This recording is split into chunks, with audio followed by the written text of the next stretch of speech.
Islay, favoured residence of the Lords of the Isles, crowned here in the presence of their kinsmen. 'Tis a place rich with legends. Rivers tumble down through the moors, pure mountain water stained tan by the peaty earth, a magical ingredient used by the alchemists of Bowmore.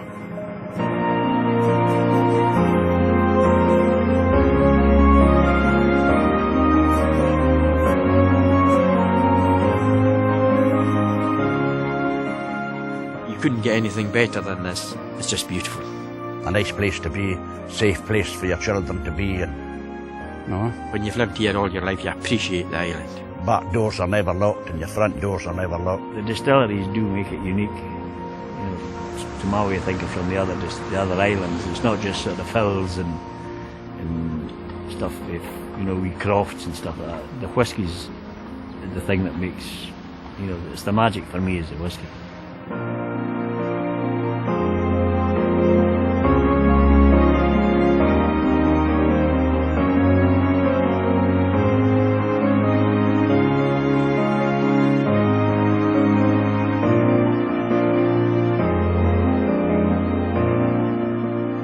My name is Eddie MacArthur and I'm the head brewer here at Bowmore Distillery in Islay.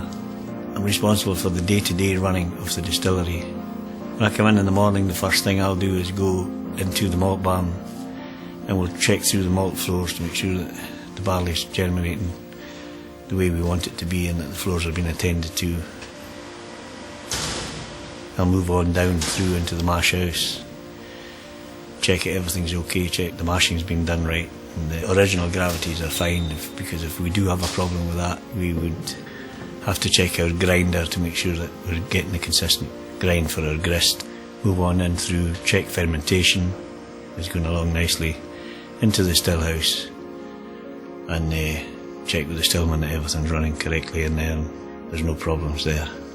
What I'll do then is go into the safe, take out the keys, get Ginger Willie, who's the head warehouse man, and I'll open up the warehouses for him so he can get access to the warehouse to do whatever he has to do in there. The three ingredients that are recognised legally for Scotch whisky in the raw materials is water, barley and yeast. The river Laggan was important to us because when you're looking for water for a whisky distillery, you're looking for really three main things. And the main things is free of contaminants, there's plenty of it and it's cold.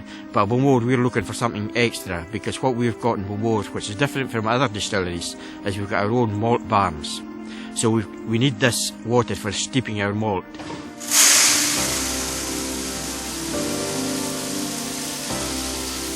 The barley that we source, the type we use is Optic barley, and we source it from the east coast of Scotland. It's very important that because we're making Scotch whisky, it's Scotch raw ingredients that we use. So the barley is very, very important. It's one of the three recognised ingredients. My name is David Turner. I work in the malt barns. I've been here for just over 16 years. What we try to achieve is turning the starch in the barley into soluble sugar that will be later on used in the process in the mash tun. We wet it 3 times for 36 hours, changing the water 3 times, wet it for 12 hours, drain it for 12 hours, repeat that another twice. Then the barley's laid on the floor, as you can see. We have 7 ton in the floors here. When the barley's brought into the steep, it's about 12% moisture. It won't grow at that, so that's why we steep it in the water. When it comes out the steep, it's about 40 to 44% moisture. We leave the barley on the floor for 5 to 7 days, depending on the time of year. After 24 hours, the barley is ready to be turned. The germination starts to take place. This one's starting to grow. You see the small chit at the end starting to germinate. You've got to turn it every 4 hours, day and night, to control the temperature and rate of germination. If we don't turn it every 4 hours, day and night, it'll all knit together and you get one massive bed like that.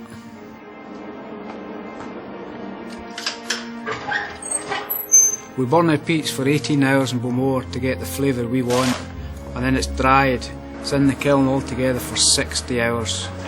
And when it's dried down below 5.5%, The malt is then transferred to the malt bin in the malt deposit, where the mashmen use it as required.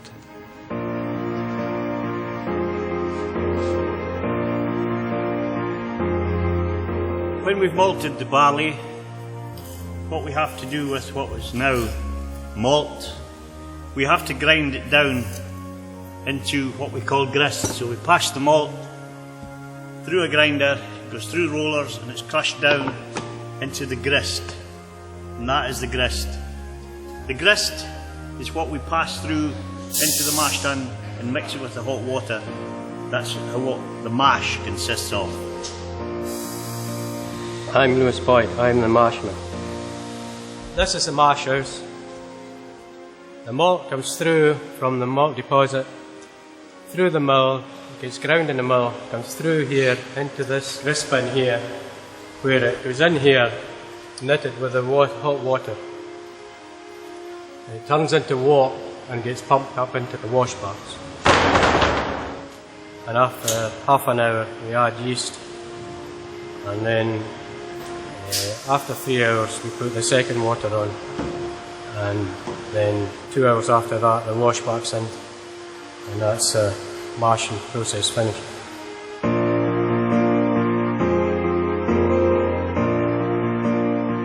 My name is William McKechnie. I am stillman in Bowmore Distillery. 39 years I've been working in this distillery. I've been in the still since 1981. What's pumped to the wash bucket is worts, and it gets set in the wash bucket 17 degrees centigrade. Yeast is added after 1 hour running. It's left fermenting for 44 hours, and we then pump it to the distillers. My name's James McTaggart. I'm one of the 3 stillmen at Bowmore, and my job is to make sure that the new spirit that's produced at Bowmore is of the quality and the profile that the company is looking for. I've been making whisky now for 30 years, and the whole of these 30 years I've been at Bowmore. I started in Bowmore in the malt barns, malting, and then I moved to the warehouse, and then I was 10 years mashing, and now I've been 12 years in the distillation side. How the distillation process happens is alcohol boils before water. So pure alcohol boils at 78 degrees. So what we're going to do here is put the wash into the wash stills at 8%. We boil it up, and it boils for about 7 hours. And we're boiling up the still, the vapours rise up the still into the condenser, down into our spirit safe. So at the end of our 7 hours distillation process, all we've left in the bottom of the still is water. This is our 2 wash stills, 20,000 litres into each still. We boil them up. How we boil them up, we've got steam plates in the bottom of each still. Live steam goes through them. The live steam boils up the wash. Vapour rises up the still into the condenser, down the condenser, through into the spirit safe and into the low wines and faints tank. This is our spirit stills. We boil up our spirit stills. For the first 35 minutes, it's full of the impurities and congeners that we don't want. So after 35 minutes, the stillman decides he's going to collect the spirit. So the vapour still rising up, hitting the condenser. By that time he's cut the spirit back, so the vapour going up the still is very, very slow. It's just nursed up the still, it's not been pushed up the still. Hits the top of the condenser, again the vapour turned in, condensed into a liquid. That liquid is our new spirit. It comes into the spirit safe about 74%, and we to get down to 61%. It's very, very important that the reflux, that's the amount of vapour that's rising up the still, some of it is allowed to drop back in, and that's very important to the final Bowmore new spirit.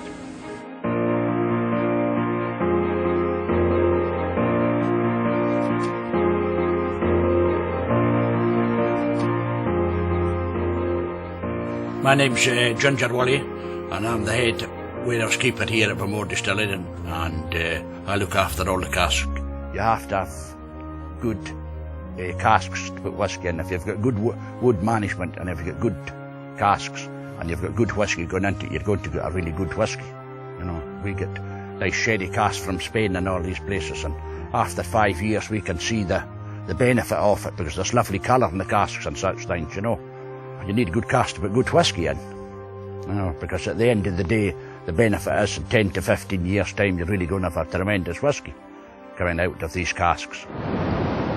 This warehouse that actually we're in at the moment is very famous. It's called the famous Vaults at Bowmore. One of the best warehouses to mature whisky in, right beside the sea, thick walls, and the temperature now, it just stays the same from one end of the year to the other end, you know. It's just the same temperature and all that. Ideal for maturing casks. Every morning if we're going to have a filling, we have to prepare casks for the filling, for stenciling and such things, and make sure that the hoops are nice and tight and such things, and then do our filling, and then we have to remove them to the warehouses, and then from then on it's looking after them until it's time for them to go back out. Well, you can tell what's happening. The casks are leaking because of the sound. You get a wee kind of hollow sound, and that hollow sound means that the cask leaking someplace. You might not notice it, but it could be dripping underneath or such things. So, yeah, that's very traditional in here. The way we work, you know, we don't want to be too modern for this type of work, you know, because it's just ideal. There's lots of peat here, millions of years old, millions and millions of years old, and the growth, this new growth comes all the time. You need your peats for your flavour and such things, you know, and your barley and malt, so they use quite a bit. Bowmore Distillery has been in existence since 1779, and the turnover of staff through all the years have been very, very small, and you'll see that by the amount of experience that's in the distillery. It's important that the learning skills of how whisky is made is passed on from one person to another. And if you're going to a mechanical side where it's computer driven, these skills can be very easily lost. So it's very important for us that the skills are held by the men and not by machines. So in the malt barns, the skills are held there by, we traditionally turn the floors. The three stillmen have got over 30 years experience of each man, so there's nearly 100 years of experience in the actual still house itself. We have to have the succession for us to, you know, we've got so many years experience of doing it. We've been taught by guys that really knew their job, and we like to think that we're quite good at our job as well. So we have to pass on, our knowledge has to be passed on to the guys. Because, you know, Bowmore being a premium dram, and we're always striving, you know, to be perfect. The people that make it, I think that's the bit of magic that's in it, you know, because that, you know, there's wee secrets in making whisky, but people don't want to talk a lot about these wee secrets, but there's a bit of magic in there. There must be, I think, you know, because at the end of the day they're producing good whisky. Somebody's going to turn round in 10 or 15 years time and say, that was tremendous whisky you had. Well, that's then you know we're really doing something right, when people can come back and say that's good whisky and it's a great, you know, it's selling well all over the world and all that. You know, that makes you feel better to turn around and say, well, at least we've done something right, you know. People are happy with what we're making. Aye. Perfection for me is the 1964 whisky that we sent out from the distillery about 3 weeks ago. That whisky really is a benchmark that we have to set for ourselves to strive to reach with all the whisky that we're making. If we can reach that standard, then that is, for me, is perfection. We see ourselves as just caretakers of the Bowmore spirit, and we're just passing it on in a moment of time to the next generation that's coming on.